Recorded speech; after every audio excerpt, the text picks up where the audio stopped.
දරාගන්න බැරි විදිහේ ප්‍රශ්නයක් වුණාට පස්සේ එතනින් රිකවර් වුණකොට මිනිස්සු කියන දෙයක් තමයි මම හොඳින් මට එතනින් එහාට ප්‍රශ්නයක් නැහැ දැන් ඒක ඉවරයි වගේ කතා කියනවා.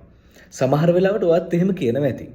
හැබැයි ඇත්තටම ඔයා එතනින් රිකවර් වුණාද එතනින් ඔයා එළියට ආවද කියන එක හොඳ ප්‍රශ්නයක්. මොකද අද වෙනකොට ගොඩක් අයට තියෙන ස්ට්‍රෙස් තත්වයක් එහෙම නැත්නම් ડિප්‍රෙෂන් ලෙවල් එකක් ඔය ගොඩක් මානසික ප්‍රශ්න වලට හේතුවක් තමයි ඒ අය තමන්ගේ අතීතේ හිර වෙලා ඉන්න එක. ඔකට අපි කියනවා past traumas වල හිර වෙනවා කියලා. ඒ කියන්නේ තමන්ට දරාගන්න බැරි ලෙවල් එකේ අතීත මතකවල හිර වෙන එකට තමයි උතන්දි වෙන්නේ. මේක එච්චර හොඳ දෙයක් නෙමෙයි.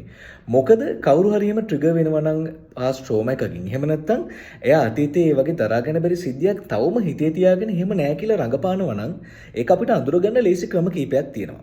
පළවෙනි එක තමයි ඒ සිද්ධි ගැන මතක් වෙනකොට කතා කරනකොට එයාලා ගොඩක් ඉමෝෂනල් වෙනවා. එහෙම නැත්නම් එයාලට කේන්ති යනවා. ඒක අවොයිඩ් කරන්න try කරනවා.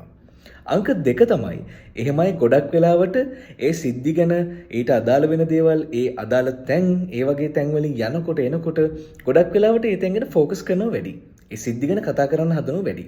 ඒ වගේම තමයි තවම ඒ අතීතය ගැන හිත අතීත කාමයකින් ජීවත් වෙනව මිසක ඒ අයට අනාගතයක් ගැන වර්තමානයක් ගැන විශේෂයෙන් එයා බ්‍රේක්අප් එකකින් පීඩා විඳින කෙනෙක් නම් බ්‍රේක්අප් ට්‍රෝමා එකකින් ඉන්න කෙනෙක් නම් අලුත් රිලේෂන්ෂිප් එකකට යන්න එයා 3-4 පාරක් නෙමෙයි නොහිතම ඉන්න ලෙවල් එකට වැඩ කරන්න පටන් ගන්නවා. මෙන්න මේ වගේ දේවල් වලින් අපිට අඳුරගන්න පුළුවන් අපේ අවට ඉන්න අය එහෙම නැත්නම් ඔයා past trauma එකකින් ඉන්නවා කියන කාරණාව. මොකද එයාලා ඉන්නම අර අතීතයේ වෙච්ච දේවල් හින්දා ඇතිවෙච්ච ස්ට්‍රෙස් එක දරා ගන්න බැරුව ඒකෙන් පීඩා විඳින ගමන්.